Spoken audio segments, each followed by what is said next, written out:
Réussir son intervention devant un public dépend de plusieurs facteurs essentiels.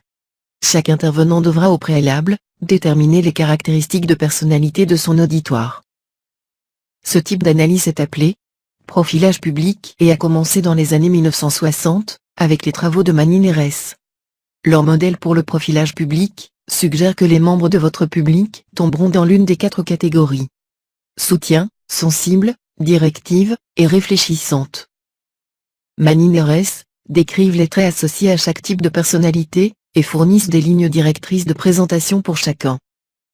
Personnalité de soutien, souvent la plus grande partie du public, sont riches en sociabilité et faibles en position dominante.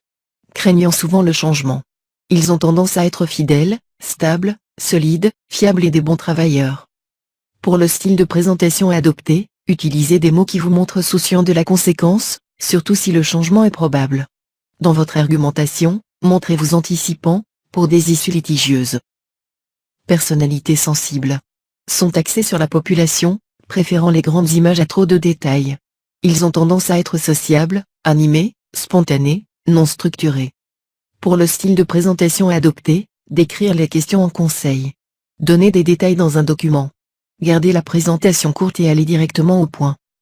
Personnalités directives sont riches en position dominante, mais faibles en sociabilité. Ils ont tendance à apparaître comme des individus intenses, agressifs, déterminés et opiniâtres. Ils sont souvent perçus comme agressifs et hostiles, surtout si ils rencontrent une résistance à leurs objectifs au travail. Pour le style de présentation à adopter, gardez les faits et décrire la question ou le problème en termes de savoir, si cela affecte leur pratique de travail. Couvrir vos points ou arguments dans une séquence logique. Personnalités réfléchissantes sont faibles à la fois dans la domination et la sociabilité. Ces personnes ont tendance à être sérieux, précis, et se questionnent, apparaissant souvent à l'écart et étouffants.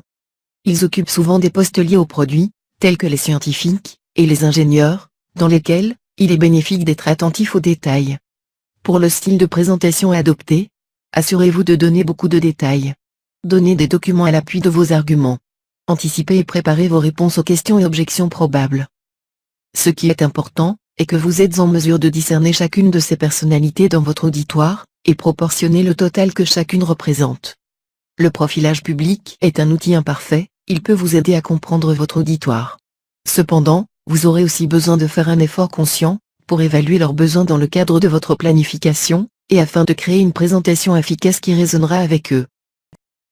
À la fin, voici des points clés à retenir.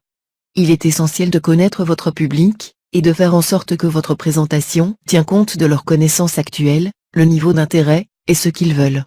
Le profilage public peut vous aider, mais vous devez également utiliser le bon sens, et l'expérience. Décidez de la seule chose que vous voulez que le public s'en souvienne. La taille de l'auditoire a des répercussions sur le niveau de complexité de votre présentation, parce que d'une manière générale, plus le public est grand, moins les membres sont en commun, et plus le contenu doit être simple. Merci pour votre attention.